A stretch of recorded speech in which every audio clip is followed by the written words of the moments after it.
नमो परिहन्ताणं नमो सिद्धाणं नमो आयर्याणं नमो वज्रायाणं नमो लोये सवसाहोनं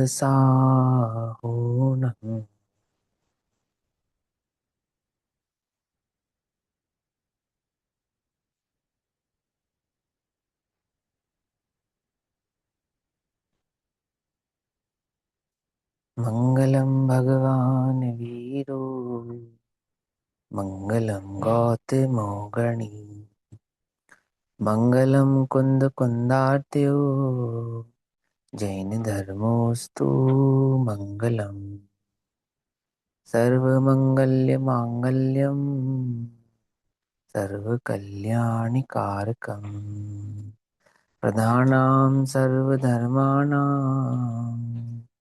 जैनं जयतु शासनम्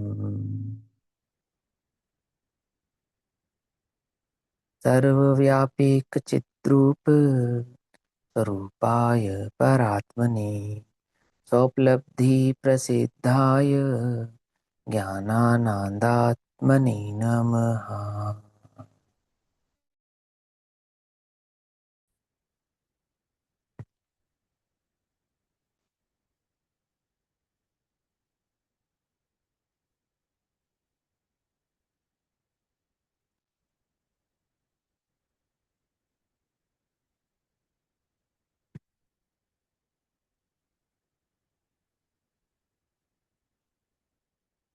हमारी हमारे दोपहर कालीन स्वाध्याय का विषय चल रहा है श्री प्रवचन सारजी प्रमागम। श्री प्रवचन सारजी प्रमागम का स्वाध्याय हम सभी आचार्य अमृतचंद्र देव द्वारा रचित तत्व प्रदीपिका तथा आचार्य जयसेन देव द्वारा रचित तात्पर्य वृत्ति टीका के आधार से कर रहे हैं। भाव चल रहा है ज्ञेय तत्व प्रज्ञापन महाअधिकार के अंतर्गत ज्ञान ज्ञेय विभाग अधिकार, और इस ज्ञान ज्ञेय विभाग अधिकार में भेद ज्ञान की गाथाओं के माध्यम से आचार्य देव हमें जीव के परिणामों का स्वरूप समझा रहे हैं कि जीव का कौन सा परिणाम तो जीव के बंध का कारण है और मेरा कौन सा परिणाम मेरे अबंध भाव रूप होने का कारण है। मूलतः संपूर्ण जिनागम के सार रूप जो भेद विज्ञान होता है वो यही भेद विज्ञान है। समझिए बात। प्रवचन सार जैसे महाग्रंथ में अथवा समय सार जैसे महाग्रंथों में जो भेद ज्ञान की धारा है वो क्या है कि जीव अनादि काल से प्राप्त पर्याय में तन्मय है और उस प्राप्त पर्याय में तन्मय होता हुआ अपने चैतन्य स्वरूप को तो भूलता है, पर में इष्ट अनिष्ट कल्पना करता है और पर में होने वाली इन इष्ट अनिष्ट कल्पनाओं में जीव बंध भाव को प्राप्त होता है। तो यह बंध भाव को प्राप्त होता हुआ किस प्रकार से कि शुभाशुभ भाव रूप बंध को प्राप्त होता है। वे शुभाशुभ भाव कैसे हैं कि वे राग द्वेष मोह जनित परिणाम, और आगे कहेंगे कि वो मोह राग द्वेष जनित परिणामों के अभाव का कार्य क्या है, कैसे अभाव करेंगे उनको, कैसे करेंगे। तो फिर वही भाव चलेगा भेद ज्ञान के द्वारा कि भेद ज्ञान के द्वारा ही जीव इन इष्ट अनिष्ट परिणामों को अथवा पाप पुण्य के परिणामों को शुभ अशुभ परिणामों को मोह राग द्वेष परिणामों को अभाव रूप कर सकता है और एकमात्र शुद्धोपयोग रूप प्रवृत्ति कर सकता है। क्या उपाय है उसका? उसका उपाय एकमात्र भेद ज्ञान। ठीक। वो भेद ज्ञान कब करना चाहिए, कैसे करना चाहिए, वो पूरा स्वरूप ये प्रवचन सारजी के आधार से आचार्य देव हमारे समक्ष रखेंगे।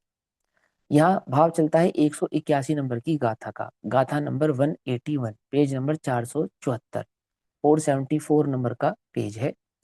और गाथा बतलाती है कि जीव के जो विशिष्ट परिणाम हैं उन विशिष्ट परिणामों के भेद को तथा अविशिष्ट परिणाम को, दो बातें आई ना।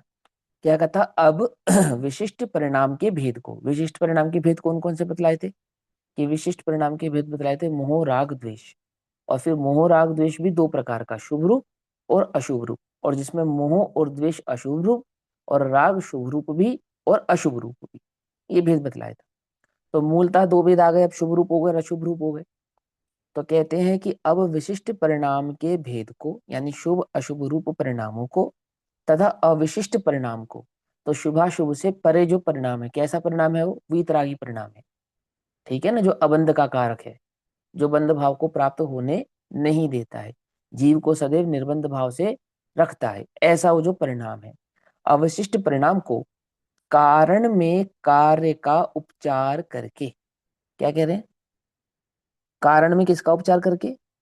कार्य का उपचार करके। कारण में कार्य का उपचार करने माने, माने एक में दूसरे का उपचार करना, अथवा द्रव्य में पर्याय का उपचार करना। समझ में आई बात? पकड़ में आई बात? नहीं पकड़ में आई? अथवा पर्याय का गुणों में उपचार करना। क्या बनता है ये? कारण में कार्य का उपचार करके कार्य रूप से बतलाते हैं। ध्यान से समझना, किसका किस में उपचार कर रहे हैं? कारण का कार्य में उपचार कर रहे हैं। और कारण में कार्य का उपचार करके किस रूप से बतलाते हैं? कि बतलाएंगे तो कारण, पर कारण को कैसे बतलाएंगे? कार्य रूप से बतलाएंगे। समझ में आई बात? बतलाएंगे तो कारण, और कारण को कैसे बतलाएंगे? कार्य रूप से बतलाएंगे कि इसके कारण यह कार्य हुआ, ऐसा बतलाएंगे। और कारण को क्या बना देंगे? यहाँ पे कारण को कार्य बनाकर बात कहेंगे। कैसे कहेंगे? देखो गाथा के माध्यम से समझते हैं। यहाँ कहते हैं, सुह परिणाम पुण्यम असुहो पावमति भविदमन्ननेषु परिणामो नन्न गदौ दुःख दुःखे कारणम समय। पर के प्रति शुभ भाव पुण्य है। अब शुभ भाव पुण्य है किसके प्रति? पर के प्रति। समझना ध्यान से, शुभ भाव को पुण्य बनाया। शुभ भाव को क्या बनाया? पुण्य। किसके प्रति है वो शुभ भाव? वो शुभ भाव पर के प्रति है, परंतु पर के कारण नहीं है। समझना ध्यान से, शुभ भाव तो है पर के प्रति, परंतु वो शुभ भाव पर के कारण है क्या? कि पर के कारण वो शुभ भाव नहीं है। ये बात समझ में आनी चाहिए। वो शुभ भाव किसके कारण है? मेरी अज्ञानता के कारण है, मेरी अस्थिरता के कारण है। दो कारण है ना, अज्ञान कारण है दर्शन मोह, अस्थिर कारण है चारित्र मोह। ठीक। पर के प्रति शुभ भाव पुण्य है, अशुभ भाव है पाप स्वरूप। जो पर के प्रति नहीं वर्तता। किस पर के प्रति? जिस पर में अपनापन है उस पर के प्रति। समझे? हम कौन से पर के प्रति नहीं वर्तते? जिन पर के प्रति हमारा अपनापन नहीं है, उस पर के प्रति हम वर्तते भी नहीं है। देखो सुनो, तुमने कभी ये भेद ज्ञान किया कि मैं देव नहीं हूँ, मेरे पास वैक्रिय रिद्धियां नहीं है? ऐसा भेद ज्ञान किया कि मेरे पास आमुक आमुक देवलोक नहीं है, ये देवलोक मेरा नहीं है, ये रिद्धियां मेरी नहीं है, ऐसा ऐसा भेद ज्ञान किया तुमने? नहीं किया। क्यों? करना नहीं चाहिए तुम्हें। तुम कभी देव नहीं बने और कभी देव नहीं बनोगे। वे अनादिकाल में अनंत बार देव बन चुके, और हाँ भविष्य में भी कितनी बार देव बनने की संभावनाएं है। तो तुम्हें भेद ज्ञान करना चाहिए ना, करना चाहिए। लेकिन देखो गजब की बात क्या है कि हम अनादि काल में अनंत बार देव बन चुके हैं और भविष्य में भी कदाचित देव बनेंगे, उससे तो भेद ज्ञान नहीं करते। अनादि काल में अनंत बार एक इंद्रिय आदि पर्याय को प्राप्त कर चुके हैं, ये तो सिद्ध है बात, आगम सिद्ध बात है। समझना ध्यान से। और अनंत काल में भी कितनी बार एक इंद्रिय आदि पर्याय को प्राप्त सकते हैं? कर सकते हैं, नहीं कर सकते हैं? ये तो आगम सिद्ध बात है। उससे तो भेद ज्ञान नहीं करते। अच्छा, और किससे भेद ज्ञान करते हैं?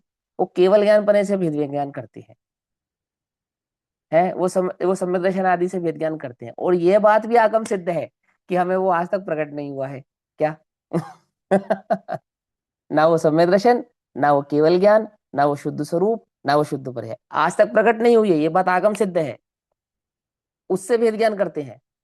और वो जिनमें हम अनादि काल से तन्मय हुए जा रहे हैं, और कहीं ना कहीं हमारे हृदय के कोने में ये बात बैठी है, कम से कम स्वर्ग तो पक्का है। क्या? बैठा नहीं बैठा? बोलो। हम इतना स्वाध्याय कर रहे हैं, इतना जिन मंदिर दर्शन पूजन आदि करते हैं, हमारे परिणामों में इतनी निर्मलता है, कुछ और ना सही, सम्यक दर्शन ना सही भैया, लेकिन स्वर्ग तो पक्का है या नहीं है? अंदर कहीं ना कहीं तो ये मीठा मीठा बैठा ही है। लेकिन क्या नहीं करता उनसे? अपने इन परिणामों से भेद ज्ञान करता नहीं है। ठीक है। यहाँ कहते हैं, जो पर के प्रति नहीं वर्तता, अर्थात जिसका उपयोग प्राणमुख नहीं है, पर में आसक्त नहीं है, पर के आधार से प्रवृत्ति करता नहीं है, न पाप रूप, न पुण्य रूप, न इच्छा रूप, न भाव रूप, वर्तता ही नहीं है, अर्थात पर के आधार से जिसका किसी प्रकार का कोई परिणमन नहीं है। क्या है वो? वह जिन मत में है दुख क्षय रूप। दुख क्षय रूप अर्थात मोह के अभाव रूप, समझे ना? दुख के अभाव रूप जिन मत में कर्म बंध के अभाव का कारण तो यह है, क्या है? जो पर के प्रति नहीं वर्तता, वह जिन मत में है दुख क्षय रूप, दुख दुख कारणम समय। हम्म ऐसा। देखो भावार्थ, अन्वयार्थ पढ़ते हैं। अन्वयार्थ में कहते हैं कि अन्येषु अर्थात पर के प्रति शुभ परिणाम पुण्य है और अशुभ परिणाम सो पाप है। माने हमारा जो परिणाम में शुभ भाव है, शुभ भाव किसको कहा था? राग भाव को। राग भाव में भी किस राग भाव को कहा था? याद है? दो प्रकार के राग भाव कहे थे। कौन कौन से? विशुद्ध और संश्लेष। Very good.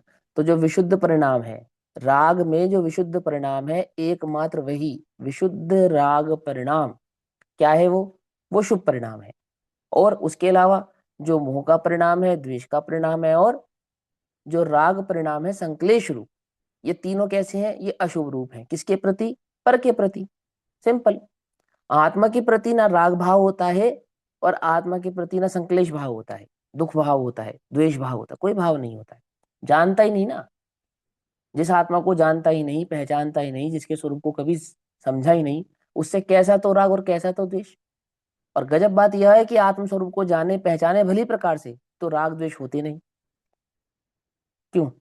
समझ में ये बात? देखो क्या कहते हैं, पर के प्रति शुभ परिणाम सो पुण्य है और पाप परिणाम, अशुभ परिणाम सो पाप है। इति भणितम, ऐसा कहा है। जो दूसरे के प्रति प्रवर्तमान नहीं है, अर्थात जिसका उपयोग पर में आसक्त नहीं है, ना शुभ रूप ना शुभ रूप, ऐसा जो परिणाम है समय पर दुख का क्षय का कारण है। कैसा है? ऐसा जो परिणाम है वह समय पर दुख के क्षय का कारण है। क्या कहते हैं? प्रथम तो परिणाम दो प्रकार का है। कौन कौन से दो प्रकार का है? एक, पर द्रव्य प्रवृत्त अर्थात पर द्रव्य के प्रति प्रवर्तमान। पहला परिणाम तो क्या है? पहला परिणाम तो है पर द्रव्य के प्रति प्रवर्तमान, मतलब उपयोग का पर द्रव्य में आसक्त होना, जीव का पर द्रव्य में आसक्त होना। कौन से पर द्रव्य में आसक्त होना? कि पहली आसक्ति इस जीव की किस में है? शरीर में है। ये बात समझ में आनी चाहिए। क्यों? बाकी सारा संसार तो अपने को अपने से भिन्न समझ में आता है। माता पिता का, स्त्री का, पुत्र का, धन का वियोग होता हुआ दिखाई देता है। ये बात अपने को समझ में भी आती है।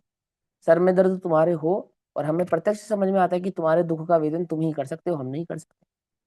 तुम्हारे प्रति जो मोह हमारा परिणाम है, राग का जो परिणाम है, वह भले ही हमारे दुख का कारण हो, परंतु तुम्हारे शरीर में कोई दुख हो, उस दुख का वेदन तो हम नहीं करते। तो ये तो बात सिद्ध ही है कि जो जो स्त्री है, पुत्र है, मकान है, ये सब हमसे कैसे हैं? वे स्पष्ट ही हमसे भिन्न है, पर है।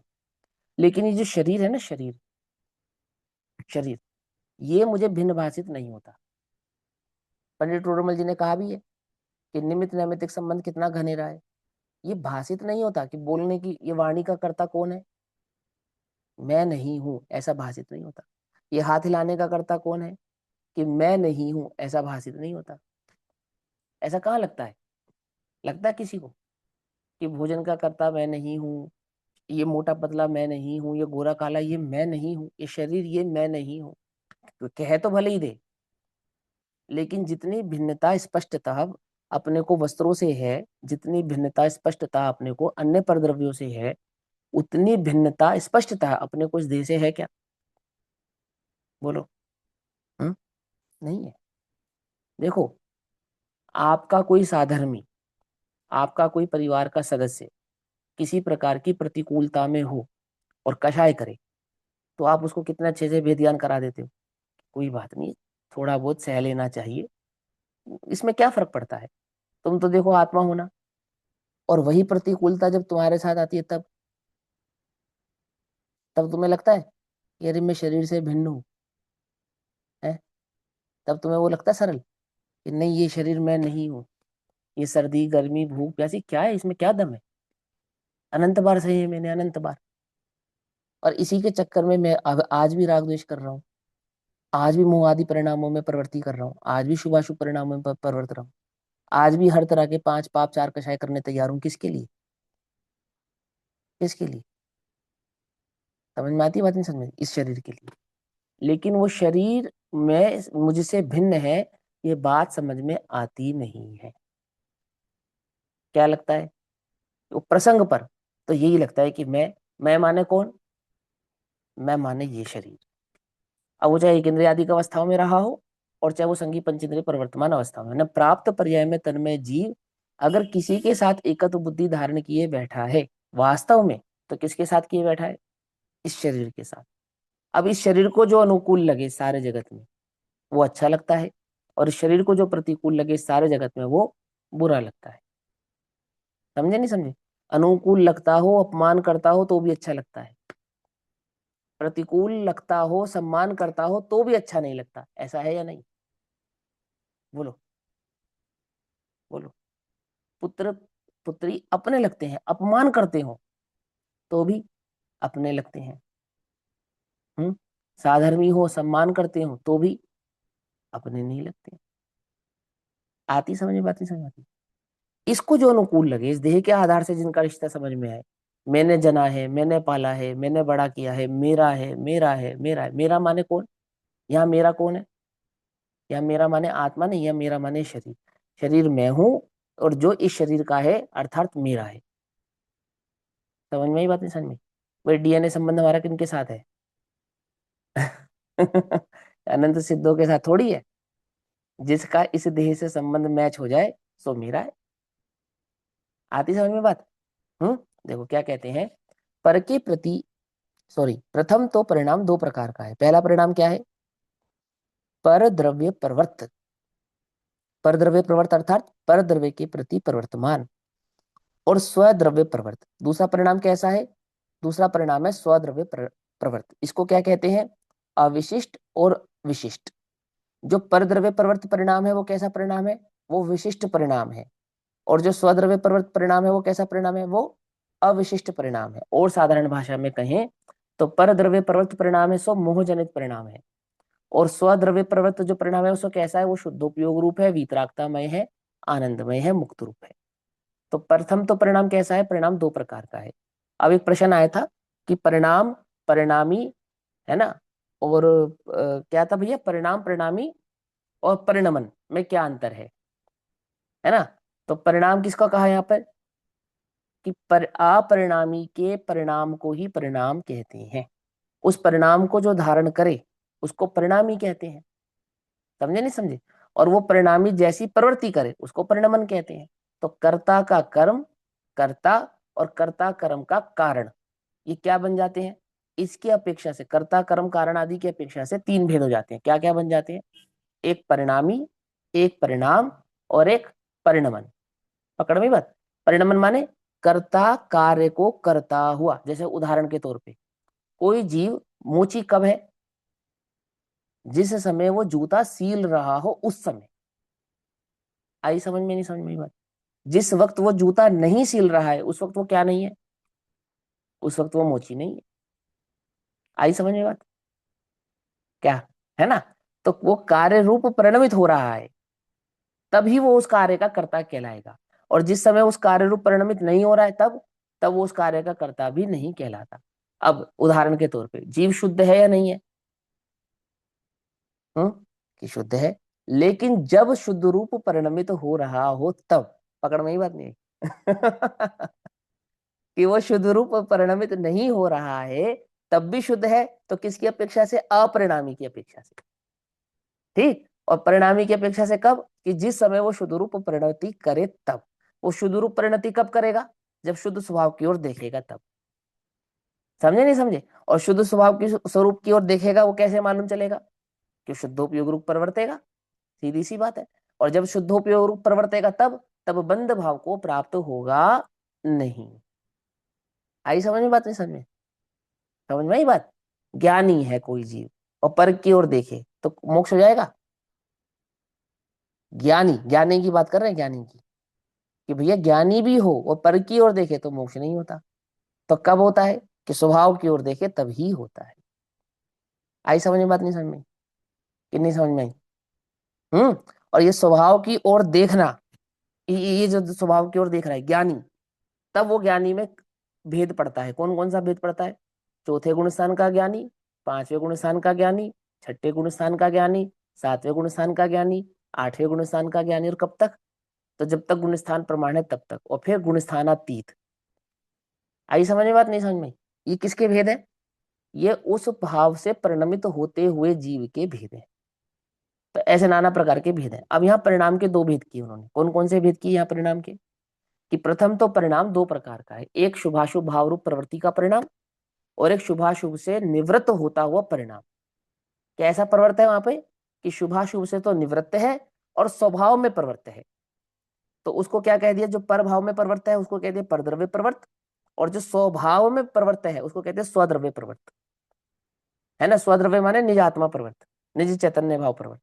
कोई मुश्किल है इसमें? नहीं है ना? चलो, अब इनमें से जो परद्रव्य प्रवृत्त परिणाम है, पर के द्वारा उपरक्त, अर्थात पर से जुड़ा हुआ, पर भाव में राग भाव रूप प्रवृत्ति करता हुआ उपरक्त, रक्त भाव राग के संदर्भ में है, उपभाव जुड़ने के संदर्भ में है।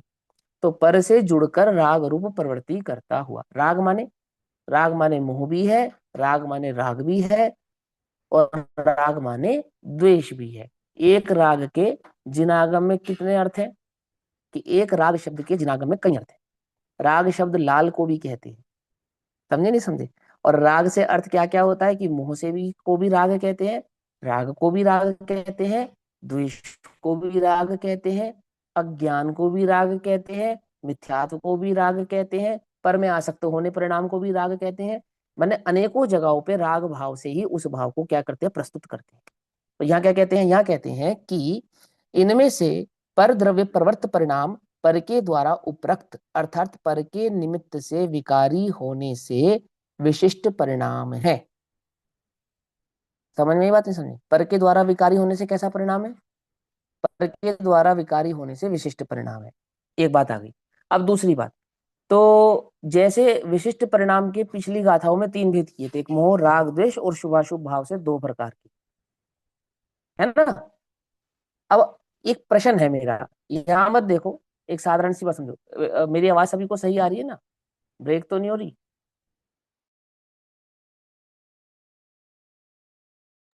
अब चली गई आपके कहते ही। कहते ही रुक गई। हाँ, नेटवर्क स्विच हो गया था, एक मिनट। हाँ हाँ, देखो सुनो, अभी सही आ रही है ना आवाज? तो अभी इन्होंने क्या कहा कि जो परद्रव्य प्रवृत्त परिणाम है, जिसको कहा विशिष्ट परिणाम, वो विशिष्ट परिणाम पिछली गाथाओं के आधार से यदि हम विचार करें तो उन्होंने दो प्रकार का कहा, शुभ और अशुभ। ठीक? और या मोह राग द्वेष जनित। तो मेरा एक प्रश्न है सीधा, गाथा आगे पढ़ेंगे, टीका भी पढ़ेंगे। जो विशिष्ट परिणाम के विपरीत अविशिष्ट परिणाम है, जो शुद्धोपयोगमय रूप परिणाम है, उसके भी प्रकार होने चाहिए या नहीं होने चाहिए? क्या लगता है आपको? नहीं होने चाहिए? नहीं होने चाहिए। पक्का? देख लो।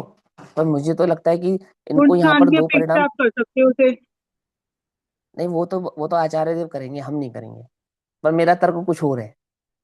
ठीक है ना? मेरा तर्क यहाँ पे कुछ और है। मेरा तर्क यह है, यहाँ पर विचार करने वाली बात, कि ये गाथा प्रसंग है। प्रसंग है अर्थात अपनी बात कहने का मौका है। ठीक है ना? क्यों? बात तो मौके पे ही कही जाती है ना। अब बात किसी और की चले और बात कुछ और हो जाए तो ऐसा तो है नहीं। और ऐसा भी नहीं कि आचार्य देव को कर्णन्यू की बात बताने से परहेज हो, ऐसा भी नहीं है। क्योंकि वहां पुद्गल के बंदे की बात भी जितनी बारीकी से बताई है, और आधी आधी बातें जितनी वो बतला रहे हैं, तो ऐसा भी नहीं कि वो कर्णन्यू का कोई उनको यहाँ पे परहेज हो कहने से। और टीका करने में तो निपुण है ही दोनों ही आचार्य जिन्होंने टीका करी है यहाँ पर। तो प्रश्न मेरा यह है कि जिसको हम अप्रवृत्त परिणाम कहते हैं या अविशिष्ट परिणाम कहते हैं, ऐसे शुद्धोपयोग रूपी परिणाम को यहाँ पर दो प्रकार का कहा जा सकता है या नहीं? आचार्य कुंद कुंद देवी कह सकते हैं या नहीं? किस अपेक्षा से? अपेक्षा यह है, एक परिणाम जो चौथे से पांचवें गुण स्थान पर्यंत है, चौथे से छठे गुण स्थान पर्यंत है, या यूं कहो चौथे से सातवें गुण स्थान पर्यंत है, और एक वो परिणाम जो श्रेणी मांडने में पर्यंत हो। क्या समझे? क्यों? ऐसा कहते ना लोग कि एक अविशिष्ट परिणाम कैसा है? कि जिसके समझे बिना सम्यक दर्शन हो सकता है, और एक अविशिष्ट परिणाम कैसा है कि जिसके प्रकट हुए बिना श्रेणी नहीं मांडी जा सकती। ऐसा अविशिष्ट परिणामों में दो भेद करते हैं नहीं करते हैं, बोलो। अब जो करते हैं हम तो उनसे तर्क करते हैं कि ये प्रसंग है ऐसा या नहीं कि जहां ये बात बताई जा सके। अब आचार्य क्या बतलाते हैं वो समझना ध्यान से। ये तर्क उठाने के पीछे का कारण समझते हो ना। जब किसी बात को सिद्ध करना हो, समझना हो, तो तर्क कैसे दिया जाता है? आगम की आमनाओं से दिया जाता है, आमनाओं को समझने से दिया जाता है। कैसे समझी जाती है आगम की आमनाएं और कैसे उनके अर्थ निकाले जाते हैं? देखो यहाँ क्या कहते हैं कि स्वद्रव्य प्रवृत्त परिणाम पर के द्वारा उपरक्त न होने से, क्या कहा? ये तो विशिष्ट परिणाम के बाद क्या कहा? और जो स्वद्रव्य प्रवृत्त परिणाम है, यानी जो शुद्धोपयोगमय परिणाम है, स्वद्रव्य यानी अपने आत्मभाव से प्रवृत्त जो परिणाम है, वो परिणाम कैसा है? वह परिणाम पर के द्वारा उपरक्त अर्थात राग भाव रूप जुड़ा हुआ न होने के कारण, पर में उपयोग की प्रवृत्ति न होने के कारण, न होने से कैसा है? अविशिष्ट परिणाम है। और उसमें विशिष्ट परिणाम के पूर्वोक्त तो दो भेद हैं। अविशिष्ट का कोई भेद बतलाया?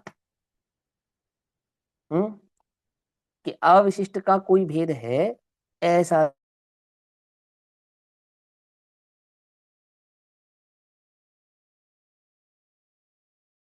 का कोई भेद है ऐसा तो नहीं कहा। सीधा क्या कह दिया कि अविशिष्ट परिणाम किसको कहते हैं? कि स्वद्रव्य में परिवर्तित जो परिणाम है उसको अविशिष्ट परिणाम कहते हैं, बात खत्म। और फिर अगली बात कहां से आ गई कि जो विशिष्ट परिणाम है उसके दो भेद हैं। कौन से दो भेद हैं? जैसा कि हम गाथा में कह चुके हैं, है ना, आचार्य कुंद देव, और जैसा कि हम टीका में भी समझा चुके हैं। ऐसे पूर्वोक्त दो प्रकार के भेद हैं। कौन कौन से? एक शुभ परिणाम और एक अशुभ परिणाम। समझ में? बात नहीं समझ में? क्या कहना चाहता हूं मैं? जो विशिष्ट अविशिष्ट परिणाम है उसको भी यहाँ पर दो प्रकार का कहा जा सकता था। ये मौका है, समझे? मार्ग बतलाने का मौका। ये कौन से दो प्रकार के परिणाम कहे जा सकते थे? एक वो जो कारण शुद्ध पर्याय के बिना के, और एक वो जो कारण शुद्ध पर्याय के सहित के। कुछ समझ में आई? बात नहीं समझ में आई? ये नहीं समझ में आई, है ना? तर्क समझ में आया मेरा? जो ऐसा हाँ मानते ये हैं उनके समझ लिए में है आ ये तर्क। गया। हाँ, जो तर्क ऐसा मानते हैं उनके लिए ये बात। क्योंकि ये ग्रंथ लिखने वाले भी मूलाचार्य वही है, आचार्य कुंद देव। उन्होंने टीका में गाथा जो लिखी ना, गाथा में भी अविशिष्ट परिणाम का कोई भेद नहीं किया और विशिष्ट परिणाम के दो भेद किए, गाथा में किए। ठीक है ना? क्योंकि शुद्धोपयोग के कई प्रकार के भेद नहीं होते हैं। हम गुण स्थान, पता पंडित टोडरमल जी ने क्या लिखा है? पंडित टोडरमल जी ने कर्णा नियोग का स्वरूप समझाते हुए लिखा है, आप पढ़ना। उन्होंने कहा कि जो गुण स्थान होते हैं वो जीव के परिणामों के विशेष होते हैं। और जीव के परिणाम कितने होते हैं?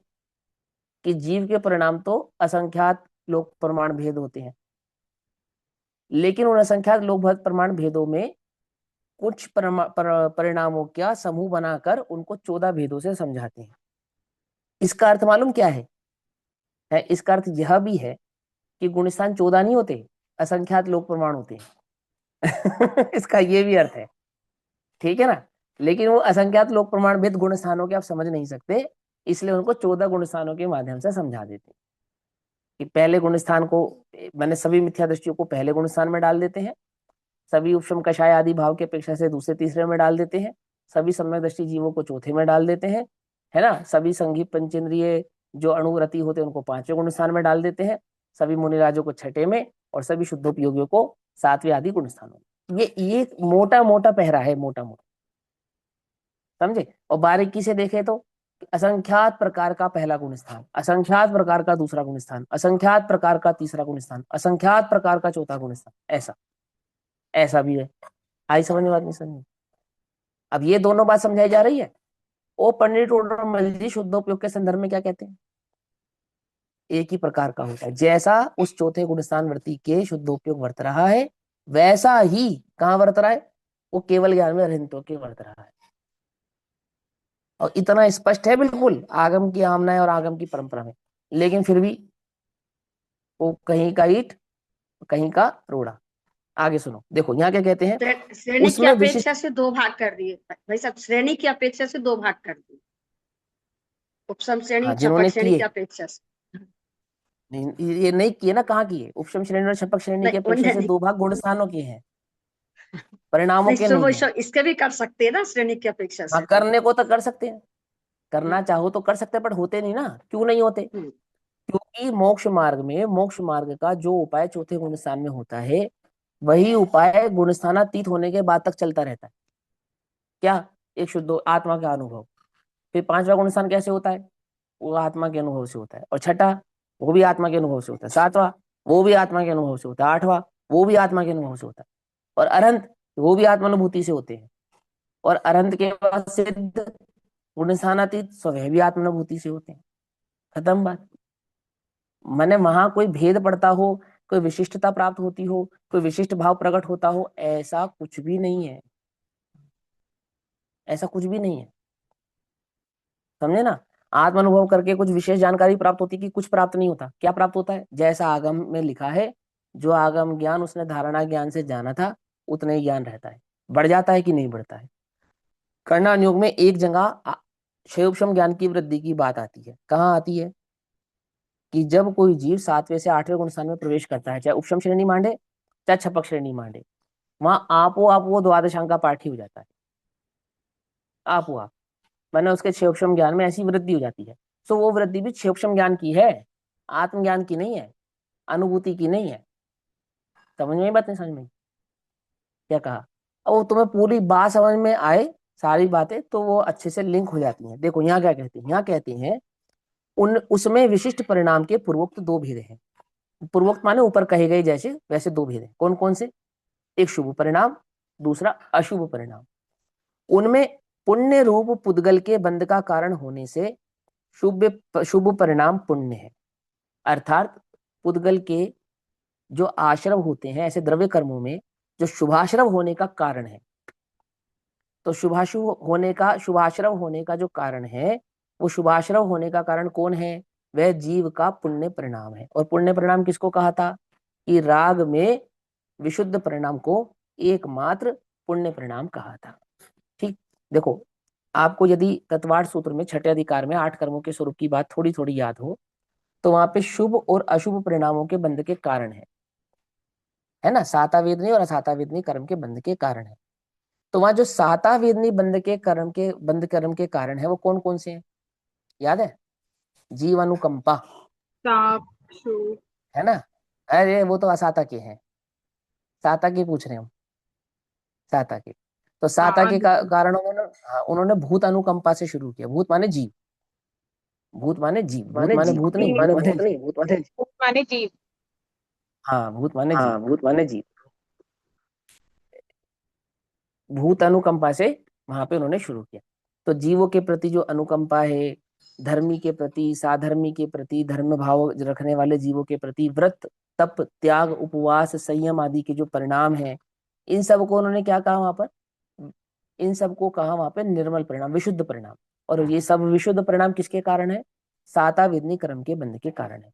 और जब असाता वेदनी कर्म के बंध के कारणों के संदर्भ में बतलाया, तो क्या बतलाया?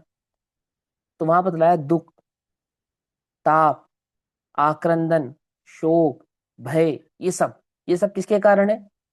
ये सब असाता विधि कर्म के बंध के कारण है। अब आप थोड़ा समझना है यहाँ पे ध्यान से इस बात को। जब आप दुखी है, तो दुखी कहाँ किस कारण से हैं आप? दुख माने क्या? दुख माने मैं शरीर हूं, और शरीर को जो प्रतिकूलता लग रही है वो मेरा दुख है। सिंपल। और यही दुख जो है, यही दुख बढ़ता जाता है, बढ़ता जाता है, बढ़ता जाता है। तो कहाँ तक पहुंच जाता है? कि ये एक दुख आक्रंदन तक पहुंचता है, शोक तक पहुंचता है। आती समझ नहीं आती? पहला दुख हुआ आपको, जैसे दुख हुआ, और दुख का आपने भेद ज्ञान नहीं किया। अब ये दुख क्या होगा? ये कन्वर्ट हो जाएगा किसमें? शोक में। ये दुख कन्वर्ट हो जाएगा, मैंने दुख गहरा गहरा हो जाएगा। कभी आप चीखोगे, कभी आप चिल्लाओगे, कभी आप मौन में चले जाओगे, कुछ अच्छा नहीं लगेगा। मैंने ऐसी अनेकों प्रकार की स्थिति बनेगी। वो 8 कारण है, कारणों को आप सेमेट्री से वहां पढ़ लेना। तो वहां दुख आक्रंदन आदि जो भाव प्रकट होते हैं, जितने भी भाव प्रकट होते हैं, वो कब होते हैं? कि जब ये जीव इस देह से भेद ज्ञान करता नहीं, देह में अहमपना धारण करता है, फिर देह को जो प्रतिकूल लगता है, उस प्रतिकूलता में सबसे पहले क्या उत्पन्न होता है? दुख उत्पन्न होता है। और जब दुखी होता है, उसके बाद क्या होता है? कि जैसे जैसे दुख गहरा होता जाता है वैसे वैसे क्या होता जाता जाता है? वैसे वैसे वो हार्ट स्ट्रोक, मेंटल स्ट्रोक, खून का गाढ़ा होना, ये सारे बाहरी लक्षण है। अंतरंग लक्षण क्या है? अंतरंग लक्षण यही है कि वो दुखी है, ये दुनिया, ये महफिल मेरे काम की नहीं। ये क्या है? असाता विधि निबंध के कारण है ये। है, किसी ने खोला मोक्ष शास्त्र जी? पढ़ के बताना एक बार 8 कारण, बोलना, नाम बताओ।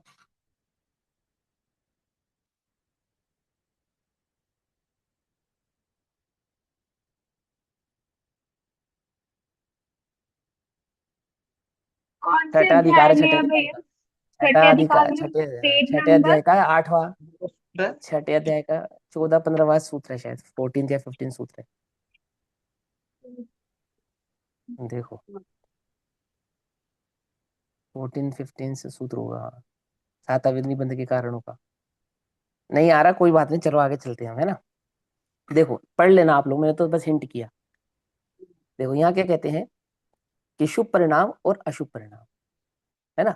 और अब उनमें जो शुभ परिणाम है वो क्या बताए? वो शुभ परिणाम बताए पुण्य रूप पुद्गल के बंध का जो कारण है। माने पुण्य रूप पुद्गल यानी कि पुद्गलों में पुण्य आश्रम का जो कारण है। अब वो बंध क्या है वो हम पहले समझ चुके हैं, किसको बंध कहा, कैसे कहा।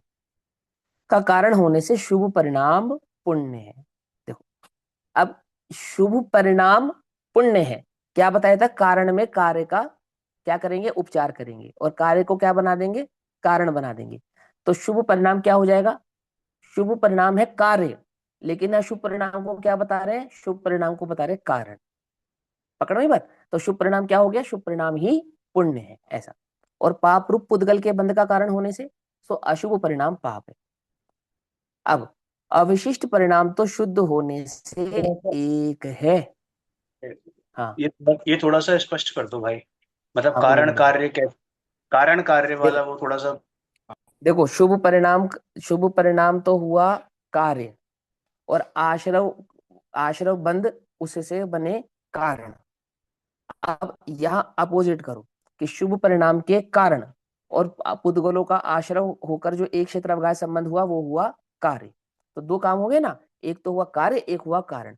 तो जीव के परिणाम की अपेक्षा से तो जीव का परिणाम हो गया कारण, और पुद्गल के आश्रवों का आना ये हो गया कार्य। दूसरी बात कि जीव के पुद्गलों के आश्रव होने का जो कारण है, वो कारण कौन है? कि जीव का परिणाम उसका कारण है। तो यहाँ कहते हैं कि जो कारण और कार्य है वो क्या है? कि कारण और कार्य एकमात्र जीव का परिणाम ही है। देखो क्या कहते हैं, देखो समझो ध्यान से। यहाँ कहते हैं उनमें पुण्य रूप पुद्गल के बंध का जो कारण है, कारण कौन है? कि कारण होने से वो शुभ परिणाम पुण्य है। अब जो शुभ परिणाम है वो परिणाम है तो प्रवृत्ति रूप, कार्य रूप। शुभ परिणाम है तो प्रवृत्ति रूप, कार्य रूप, लेकिन वो कार्य रूप होता हुआ भी क्या है? कि कार्य रूप होता हुआ भी वही कारण है। पकड़ में ये बात नहीं पकड़ में? शुभ परिणाम रूप जो प्रवृत्ति हो रही है, जो कार्य हो रहा है, वो कार्य किसका कारण है? कि कारण तो वो पुद्गल के आश्रवों का है, कारण तो वो पुद्गल के आश्रवों का है, लेकिन वो कार्य रूप परिवर्तता हुआ कार्य भी क्या है? कि कार्य रूप परिवर्तता हुआ जीव का वह परिणाम वास्तव में तो कारण है। किसका कारण है? कि पुद्गल के साथ एक क्षेत्र अवगाह संबंध होने का कारण है। माने जीव का जो परिणाम है, जो प्रवृत्ति के आधार से तो है कार्य, लेकिन वास्तव में क्या है? वो कारण हो गया। माने एक द्रव्य दूसरे द्रव्य का कर्ता कर्म तो होता नहीं है, कार्य कारण संबंध तो होता नहीं है, लेकिन इसमें उपचार करा। क्या उपचार करा? कि जीव के परिणाम को कारण बनाया और पुद्गल के आश्रम को यहाँ पर कार्य बनाया। पकड़ में ही बात नहीं पकड़ में? क्या कह रहे हैं? तो अब मैंने यहाँ कहते हैं कि जीव, हाँ जैसे जो पहले हमने ये माना पहले कि जो पुद्गल के परिणाम हमारी तरफ आए, माने वो जो आश्रव हुआ वो तो हुआ कारण, और उसके उदय के कारण जो मेरे अंदर जो शुभ या अशुभ परिणाम हुए वो हुआ कार्य। अब ये हाँ, कह रहे ऐसा हैं। नहीं, ऐसा नहीं, ऐसा नहीं। मैं यहाँ पे ये बात कही जाती है जो आप कह रहे हो, बिल्कुल ठीक है, लेकिन ये कहाँ कही जाती है? ये बात तो कर्णयोग आदि में समझाई जाती है। एक तरीका तो ये समझाया जाता है ना कि जीव के भाव कर्म का जो कारण है वो कौन है? कि वो द्रव्य कर्म का उदय है। एक तो बात वो हो गई। अब वो बात तो यहाँ से हटा दो, साइड कर दो। यहाँ पे दूसरी बात कहते हैं, यहाँ पे क्या कहते हैं? कि द्रव्य कर्म के आश्रव का जो कारण है वो कौन है? वो जीव का परिणाम है। कौन सा परिणाम है? कि जीव का यदि शुभ परिणाम है तो पुद्गलों में पुण्य आश्रव का कारण है, और जीव का यदि अशुभ परिणाम है तो पुद्गलों में अशुभ आश्रव होने का कारण है। अब जो जीव का परिणाम है वो क्या है कि जीव का परिणाम वास्तव में तो कारण है। किसका कारण है कि पुद्गलों के आश्रव होने का कारण है। अब दूसरी बात समझो कि जो जीव का परिणाम है वो कारण रूप है या कार्य रूप है। जीव कारण का जो कार्य परिणाम है वो कारण कार्य रूप है या कार्य रूप है। एक ही में लगते हैं, कारण कार्य क्या तो समझे? वही कार्य तो वही हाँ, कार्य, ये दोनों कार्य हो सकते हैं, कारण रूपी और नेटवर्क कार्य बहुत इशू कर रूपी। रहा है आज, इशू कर रहा है आज।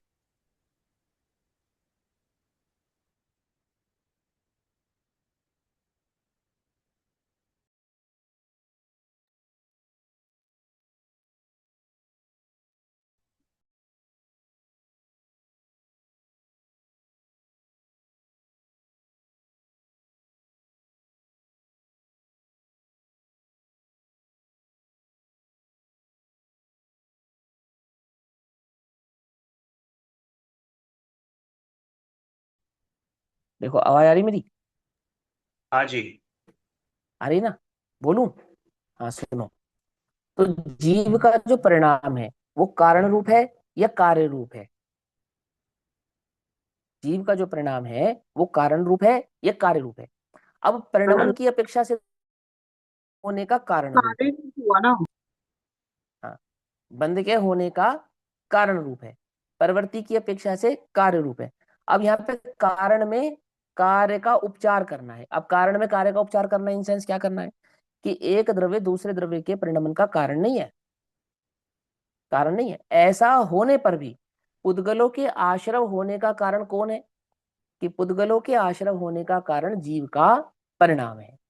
तो जीव के परिणाम और पुद्गलों के आश्रव, इन दोनों के बीच में जो कारण कार्यपना बनाया, वो कारण कार्यपना कैसे बनाया कि वो कारण कार्यपना उपचरित है। पकड़ में आ रही बात? नहीं पकड़ में आ रही है? क्या है वो? उपचरित। कैसा उपचरित? माने है तो वो निमित्त नैमित्तिक संबंध, लेकिन कहा क्या जाएगा? कहा यह जाएगा कि जीव के परिणाम के कारण पुद्गल कर्मों का आश्रव होता है। जीव के शुभ परिणामों के कारण शुभाश्रव होता है और जीव के अशुभ परिणामों के कारण अशुभाश्रव होता है। वास्तव में क्या होता है? वास्तव में जड़ चेतन की परिणति सब अपने अपने में होती है। समझ में बात नहीं समझी? अनुकूल प्रतिकूल कहना ये झूठे मन की वृत्ति है। वास्तव में तो जीव अपने परिणामों का कर्ता होता है, अपने परिणामों का ही भोगता होता है, अपने परिणामों से ही बंध भाव को प्राप्त होता है।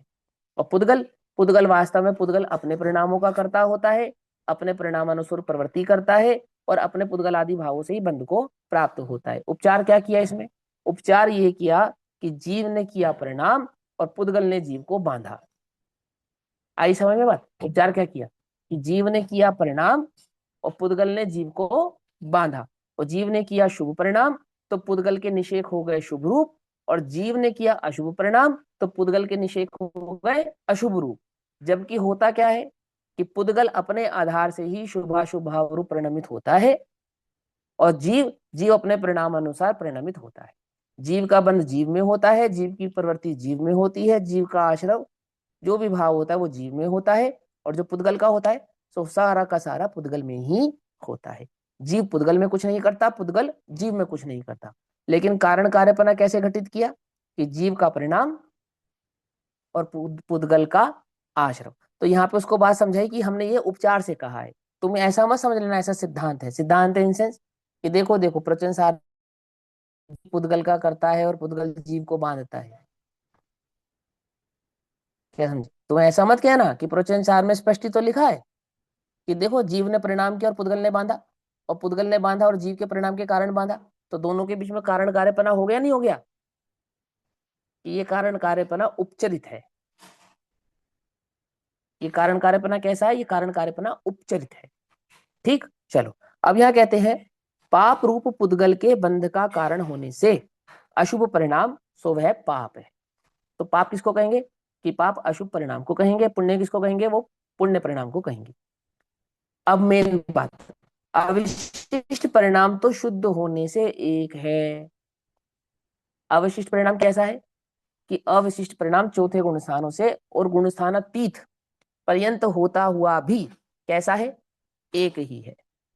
समझे? एक और दूसरी बात आपको मैं बतलाता हूं। जो 14 गुण स्थानों के भेद है ना, वो अविशिष्ट परिणाम के कारण नहीं है, वो विशिष्ट परिणाम के कारण है।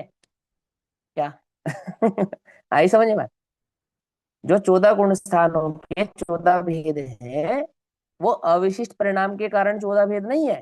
किसके कारण है? वो विशिष्ट परिणामों के कारण है। अर्थात जहां पे जैसा जैसा राग घटेगा वैसा वैसा गुण स्थान बढ़ेगा। पकड़ में ही बात नहीं? पकड़ में जैसा जैसा राग द्वेष में परिवर्तन होगा वैसे वैसे गुण स्थानों में परिवर्तन होगा। शुद्धोपयोग के परिवर्तन अनुसार नहीं है, क्योंकि प्रत्येक गुण स्थान में शुद्धोपयोग का जो काल है वो तो अंतर्मुहूर्ती है। क्या समझे? प्रत्येक गुण स्थान में जो शुद्धोपयोग का काल है वो क्या है? तो प्रत्येक गुण स्थान में शुद्धोपयोग का काल तो अंतर्मुहूर्ती है। समझ में आती है बात? नहीं समझ में आती है?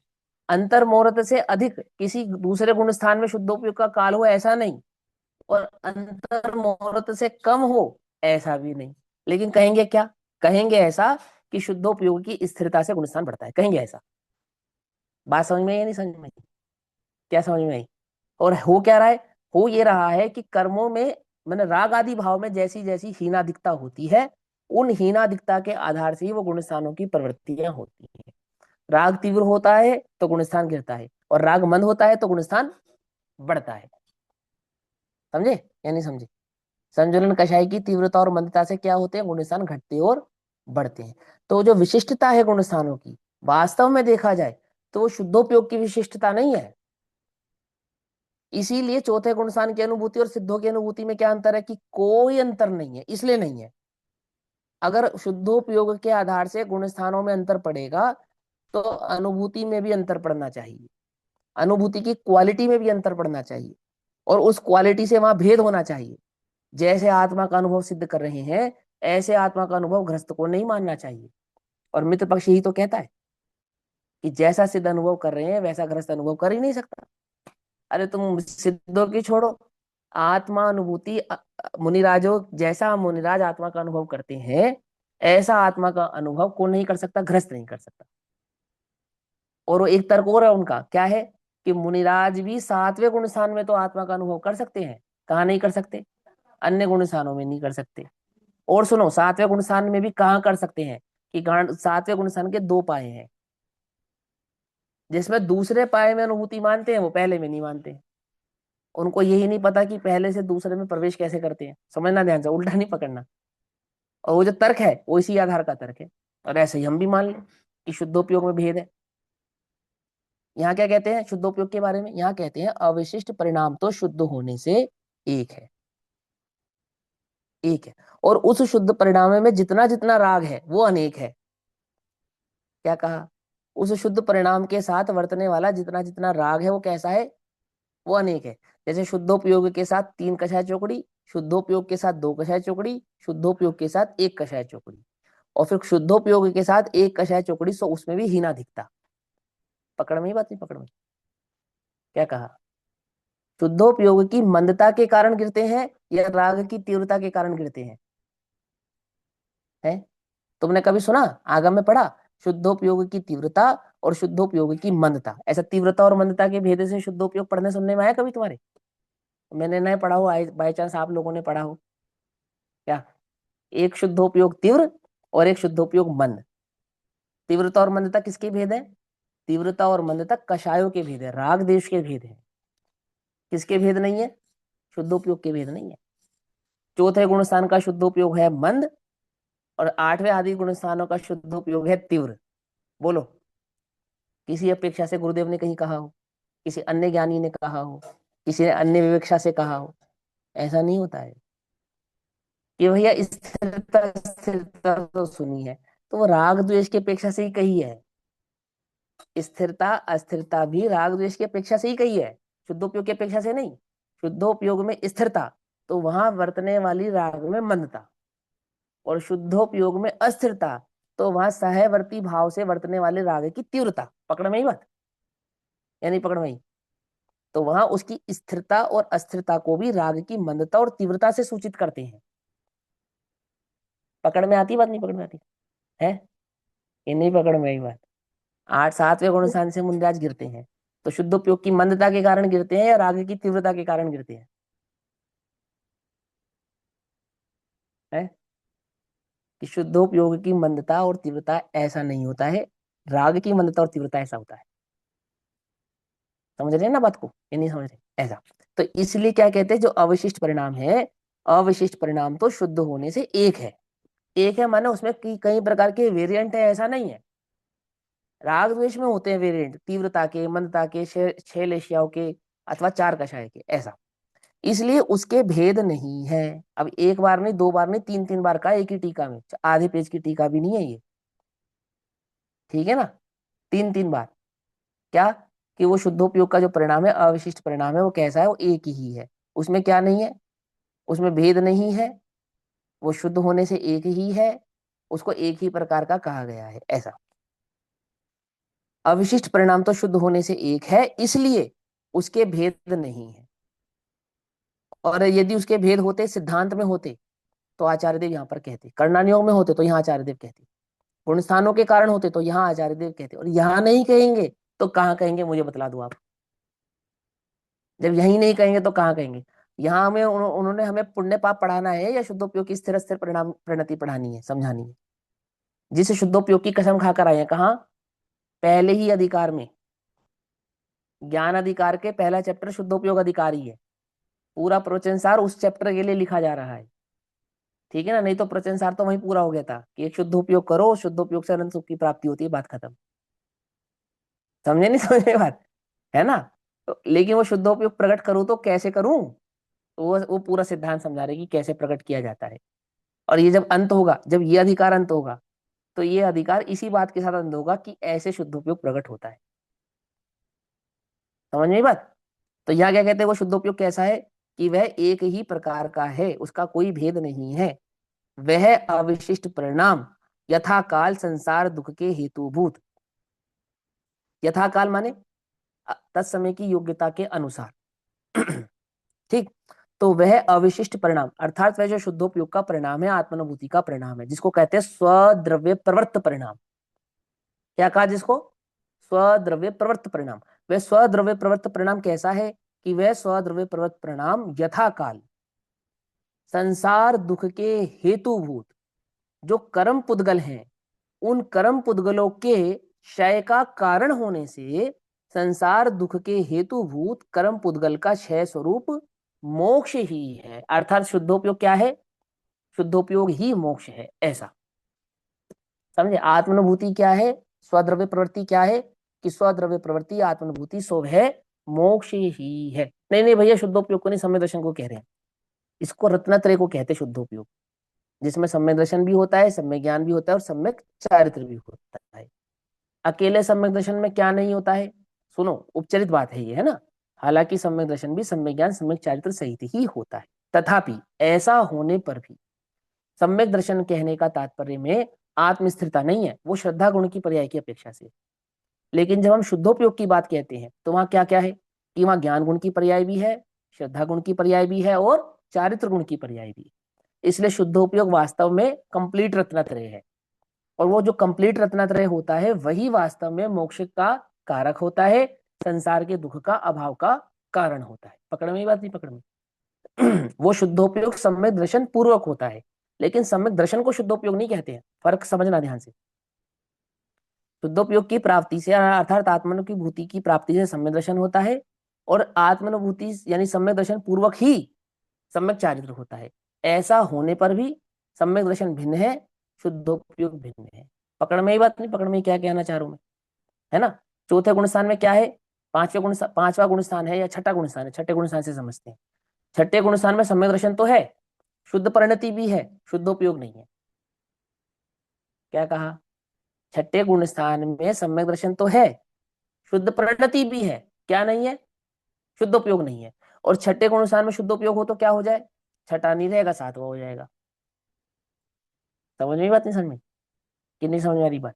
तो यहाँ जो स्वद्रव्य प्रवृत्ति की बात है वो शुद्धोपयोग की बात है, और वो शुद्धोपयोग कैसा है, कि वो आत्मा की अनुभूति का जो भाव है, जो क्यों शुद्धोपयोग है, भैया, आत्मा का अनुभव है। भैया जित हाँ। जितना जितना हम्म। कषाय चौकड़ी का अभाव है, उतना उतना तो शुद्धोपयोग है ही, है ना। नहीं नहीं नहीं, उसको शुद्ध परिणति कहते हैं। कषाय के अभाव रूप परिवर्तने वाली प्रवृत्ति को कहते हैं शुद्ध परिणति, और आत्मा की स्थिरता को कहते हैं शुद्धोपयोग, माने उपयोग का आत्मा में स्थिर होना, इसका नाम है शुद्धोपयोग। तो तो छठे गुण छठवें गुण स्थान में जो स्थान में उपयोग है आत्मा में वो स्थिरता तो है।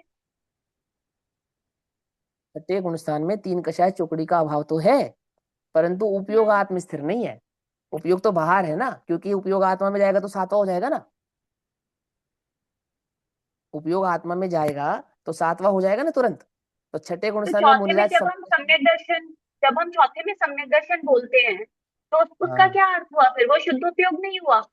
उसमें कुछ समय के लिए तो हुआ शुद्धोपयोग ना। में जाता है ना। अनुभव के काल हाँ में कुछ समय शुद्ध के लिए, उपयोग होगा। कुछ समय के लिए कुछ समय जितनी के देर लिए अनुभूति होगा। का काल रहेगा, जितनी देर, हाँ। जितनी देर अनुभूति का काल रहेगा उतनी देर शुद्धोपयोग कहलाएगा। और छठवें में मतलब जब तक सातवें में होंगे तो शुद्धोपयोग का काल होगा, छठवें में आएंगे तो वो शुद्धोपयोग का काल नहीं होगा, शुद्ध परिणति का काल हो नहीं होगा। जाएगा। हाँ शुद्ध परिणति, अनुभूति जैसे छठे गुण स्थान में आत्मा की अनुभूति को प्राप्त होते हैं तो तुरंत सातवें में चले जाते हैं। तो प्रति अंतर मुहूर्त में आत्मा का अनुभव करना और बाहर आना, अनुभव करना बाहर आना, अनुभव करना बाहर आना, ऐसे कहते हैं छठे सातवें में झूलना। ठीक है ना। तो जैसे ही छठे में अनुभूति का काल आता है तो वो गुण स्थान कौन सा हो जाता है? वो सातवां गुण स्थान हो जाता है। और जैसे अनुभूति से बाहर आते हैं तो गुण स्थान कौन सा हो जाता है? वो छठा गुण स्थान हो जाता है। पकड़ में ही बात? कोई बात नहीं, पहले भी पता है आपको, थोड़ा कंफ्यूज हो गए हो, कोई बात नहीं है ना। देखो यहाँ क्या कहते हैं, यहाँ कहते हैं अविशिष्ट परिणाम यथा काल संसार दुख का हेतुभूत कर्म पुद्गल का क्षय का कारण होने से संसार दुख का हेतुभूत कर्म पुद्गल का क्षय रूप मोक्ष ही है। अर्थात आत्मानुभूति क्या है कि स्वद्रव्य परिणति रूप जो प्रवृत्ति है वही वास्तव में मोक्ष है। अब चौथे गुण स्थान में से दृष्टि मुक्त भी कहते हैं और अन्य अन्य जगहों पे उसी भाव से इसको प्रस्तुत भी करते हैं। आगे क्या कहते हैं भावार्थ, पर के प्रति प्रवर्तमान शुभ परिणाम पुण्य का कारण है, अशुभ परिणाम पाप का कारण है। इसलिए यदि कारण में कार्य का उपचार किया जाए तो शुभ परिणाम पुण्य है और अशुभ परिणाम सो पाप है। कारण में कार्य का उपचार करने से, कार्य तो क्या है? शुभ और अशुभ, कर्म का उदय या कर्म का आश्रव, और यहाँ परिणाम को ही क्या कह दिया? शुभ, और परिणाम को ही कह दिया अशुभ। तो क्यों कह दिया? क्योंकि कारण में कार्य का उपचार किया है इसलिए कह दिया। स्वात्म द्रव्य में प्रवर्तमान शुद्ध परिणाम मोक्ष का कारण है। अर्थात उपयोग आत्मा में स्वात्म द्रव्य में प्रवर्तमान यानी उपयोग आत्मा में स्थिर हो जाए, इसका नाम ऐसा जो शुद्ध परिणाम है। शुद्ध परिणाम किसका नाम है? शुद्ध परिणाम शुद्ध प्रणति का नाम नहीं, शुद्धोपयोग का नाम है। समझ लो ध्यान से, ध्यान से समझना, ठीक है ना। उस वह मोक्ष का कारण है। इसलिए यदि कारण में कार्य का उपचार किया जाए तो शुद्ध परिणाम क्या हुआ? तो शुद्ध परिणाम ही मोक्ष हो गया, ऐसा। अब इसी भाव को तात्पर्य वृत्ति गाथा 193 में कहते हैं। 181 नंबर की जो गाथा है आचार्य अमरचंद्र देव ने जिस पर टीका की, ऐसे प्रवचन सार की 181 नंबर की गाथा पर जब आचार्य जयसेन देव टीका करते हैं तो आचार्य जयसेन देव की टीका में यह गाथा 193 हो जाती है। अब तात्पर्य वृत्ति में आचार्य जयसेन देव समझाते हैं कि यहाँ थोड़ी सी टीका ये बड़ी है।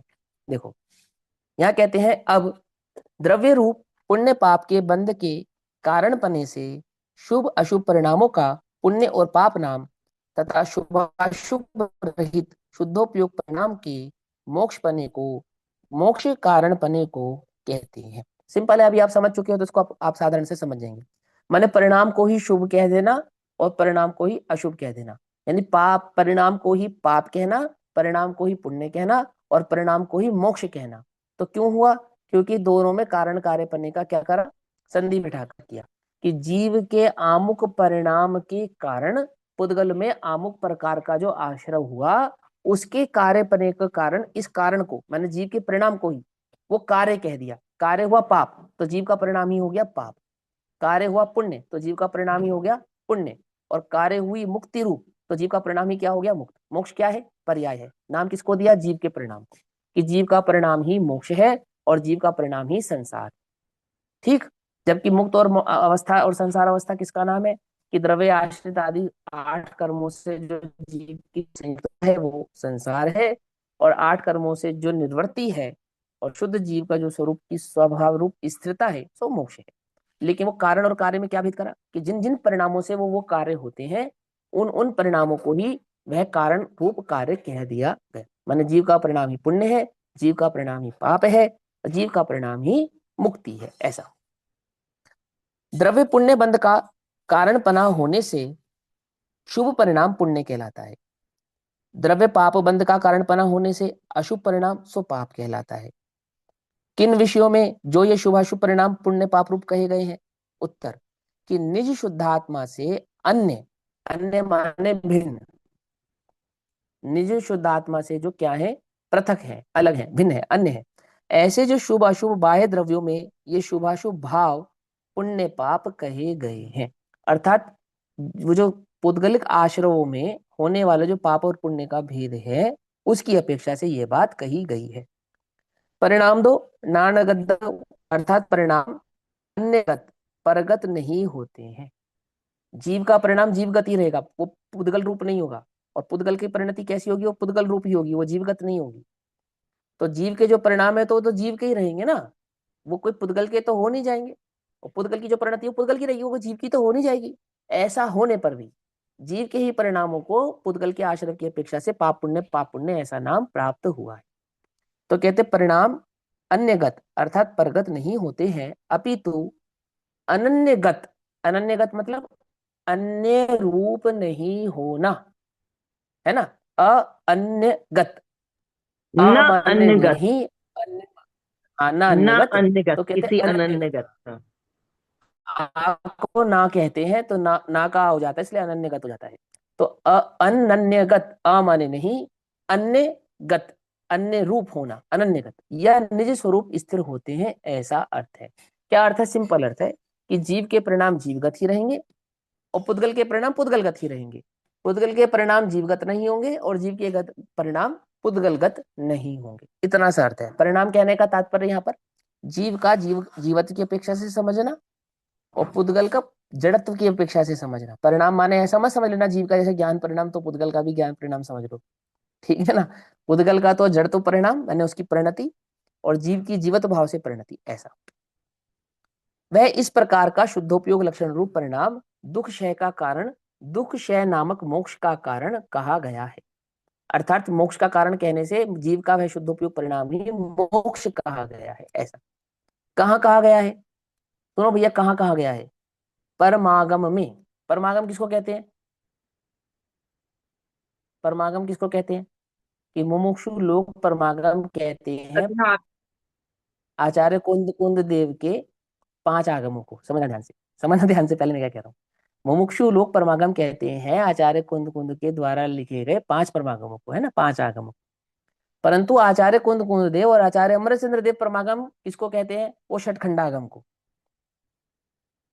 समझो, आचार्य कुंद कुंद देव, आचार्य अमरचंद्र देव परमागम षटखंडागम को कहते हैं। समझना ध्यान से, ठीक है। ये प्रवचन सार में कई जगह बतला चुके हैं, समय सार में भी कई जगह आ चुका है, ठीक। परमागम माने, परमागम माने वो षटखंडागम, करणान योग को परमागम कहते हैं। पूज्य गुरुदेव श्री परमागम किसको कहते थे? पूज्य गुरुदेव श्री परमागम इनको कहते थे, अध्यात्म ग्रंथों को, ठीक है ना। आचार्य कुंद कुंद देव उसे परमागम क्यों कहते हैं? क्योंकि आगम, परम अध्यात्म आगम से आता है, इसलिए परम आगम आगम कहलाएगा, ठीक है नी। अध्यात्म में से आगम नहीं आता है, आगम में से अध्यात्म आता है, अंग है। अध्यात्म आगम का एक अंग है। समझे में ही बात नहीं समझी? आगम उसका क्लेवर है। अगर आगम निकाल दिया जाए, अब अध्यात्म क्या होगा? जीरो होगा, जीरो। संसार में प्रवृत्ति का कारण बन जाएगा अध्यात्म, मालूम। स्वच्छंदता का कारण बनेगा अध्यात्म, स्वच्छंदता का कारण कौन? अध्यात्म। कब? जब वो आगम बिना का होगा तब, और आगम सहित का होगा तब। तब अध्यात्म ही एकमात्र मुक्ति का कारण बनेगा। समझे नहीं समझे? अध्यात्म क्या बनेगा? एकमात्र मुक्ति का कारण। ये आंखें कब तक देखेंगी? जब तक इस शरीर के साथ रहेंगी। निकाल के अलग कर दो तो शरीर भी बेकार, आंखें भी बेकार। समझ नहीं, बात नहीं समझी? ज्ञान कब तक ज्ञान है? जब तक आत्मा के साथ है। और ज्ञान को आत्मा से अलग कर दिया जाए तो कि आत्मा भी किसी काम का नहीं और ज्ञान भी किसी काम का नहीं। ऐसे अध्यात्म कब तक अध्यात्म है? जब तक वो आगम के साथ है। और आगम आगम के साथ नहीं है तो अध्यात्म संसार में भटकने का कारण है। कुछ लोग ऐसा अतिरेक करते हैं। क्या अतिरेक करते हैं? अध्यात्म ही एकमात्र मुक्ति का कारण है, आगम तो क्या है? हे है। अरे भाई, अध्यात्म आगम के बिना जिंदा ही नहीं रहने वाला, ये तुम्हें मालूम होना चाहिए। और ये बात पग पग पर आचार्य देव स्वयं कह रहे हैं, समझे। आप आगम की विवक्षा सारी हटा दो, कहाँ से, ये प्रवचन सार से भी हटा दो, समय सार से भी हटा दो। उसके बाद क्या बन गया वो, समय सार और प्रवचन सार पर ना, उसके बाद क्या बन जाएंगे ये, उसके बाद ये सिर्फ सांख्य मतियों के ग्रंथ बन के रह जाएंगे, सिर्फ सांख्य मतियों के ग्रंथ, जैन मतियों के ग्रंथ नहीं बनेंगे ये समझ में आनी चाहिए बात, बहुत ध्यान से समझ में आनी चाहिए। हाँ, ये जरूर कहा जाता है कि नदी नाले पहाड़ आदि नापने की आवश्यकता नहीं है, अगर वो आपकी समझ में नहीं आ रहे हैं तो उसके बिना भी आपका कार्य हो जाएगा, ये बात समझ में आती है, समझ में ही बात नहीं, समझ में। लेकिन वहां आगम नाम यदि तुम सिर्फ अध्यात्म किसको कहो, मान के चलो प्रवचन सार जी को हम अध्यात्म कहें, अब यहाँ पे अविभागी प्रतिषेध आदि वाली बात आए, कैसे सिद्ध करेंगे बोलो, कैसे सिद्ध करेंगे। गुण स्थानों की बात आई, बोलो कैसे सिद्ध करेंगे। अध्यात्म ग्रंथों में तो उनका वर्णन नहीं है, वहां तो उनका संकेत भर है, बात समझ में आती ना आती है। जीव के परिणाम आदि की जो भेदता है, भेद विभिन्नता है, राग द्वेष मोह आदि की जो भेदता है, भिन्नता है, 8 कर्म आदि का जो भेद है, 14 गुण स्थान मार्गण स्थानों का जो भेद है, अभी आएगा मार्गण स्थान का प्रकरण अगली गाथा में, ये शायद, हाँ ये अगली गाथा मार्गण स्थान के संदर्भ में। इन गाथाओं का अर्थ कहाँ से निकालोगे, कैसे करोगे, समझे, बेजान है बिल्कुल, कोई दम नहीं रह जाएगा इनमें। मतलब ध्यान से समझना, देखो यहाँ कहा है, कहाँ कहा गया है, आचार्य जयसेन देव पूछते हैं ये बात कहाँ कही गई है, परमागम में, परमागम में मोक्ष का कारण कहा गया है, अथवा काल लब्धि आने पर मोक्ष का कारण कहा गया है, किसे, किसे, शुद्धोपयोग को, समझना ध्यान से, शुद्धोपयोग को किसका कारण कहा गया है, शुद्धोपयोग को मोक्ष का कारण कहा गया है। देखो, इस प्रकार वह शुद्धोपयोग लक्षण रूप परिणाम, शुद्धोपयोग रूप लक्षण रूप परिणाम, ये बात किसकी है, ये परमागम की बात है, अध्यात्म की बात नहीं है। क्यों, क्योंकि अध्यात्म में मम स्वरूप है सिद्ध समान, जो निगोद में सोही मुझ में सोही मोक्ष मझार, समझना ध्यान से, ये अध्यात्म की बात है। लेकिन मैं मोक्ष, मैं निगोदिया होता हुआ भी या पंचसंगी पंचेंद्रिय संसारी होता हुआ भी सिद्ध हूं, और सिद्ध होता हुआ भी सिद्ध नहीं हूं, वो सिद्धत्व को भावना को प्राप्त कैसे करूंगा, ये परमागम से मालूम चलेगी, अर्थात आगम से पता चलेगी, जिसको तुम आगम कह रहे हो, समझे नहीं समझे, ये बात वहां से मालूम चलेगी कि किस परिणाम को तो मुक्ति का परिणाम कहना, और किस परिणाम को मुक्ति का परिणाम नहीं कहना। आगम का ज्ञान निकाल दो आप, जिसको यहाँ परमागम कह रहे हैं और हम आगम कह रहे हैं, तो गाथा है ना, अरे आबाल सभी गोपाल सुलभ सबको चिन्मय भी राम, आबाल गोपाल सभी को आत्मा अनुभव में आ ही रहा है, इसका अर्थ नहीं कर सकते आप अगर आपने आगम हटा दिया तो। अध्यात्म से इसका अर्थ मालूम क्या वो निकलता है, अध्यात्म से इसका एक ही अर्थ निकलता है कि चाहे कोई जीव सम्यक दृष्टि है, चाहे कहे वो मिथ्या दृष्टि है, सब आत्मा का ही अनुभव कर रहे हैं, आत्मा का ही भोग कर रहे हैं, ये अर्थ है इसका।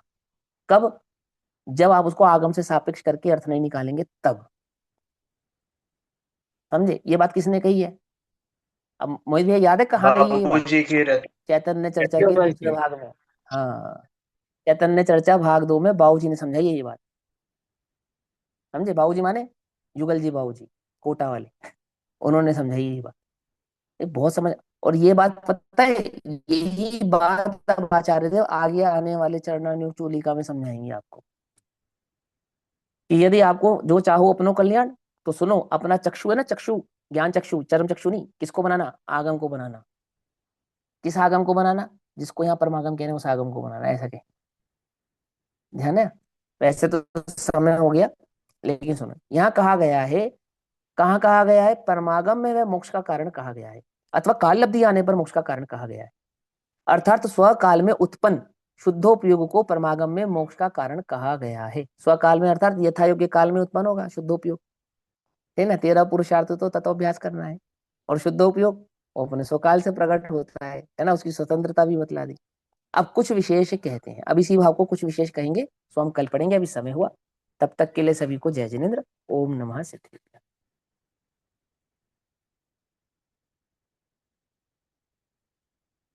निज निधि निज में बताई, यह अनंत उपकार है, उसके लिए जिनवाणी माँ को वंदन शत बार। नमो रियंताणम नमो सिद्धाय। नमो नमो हरिहंताणं सिद्धाणं नमो हरिहंताणं नमो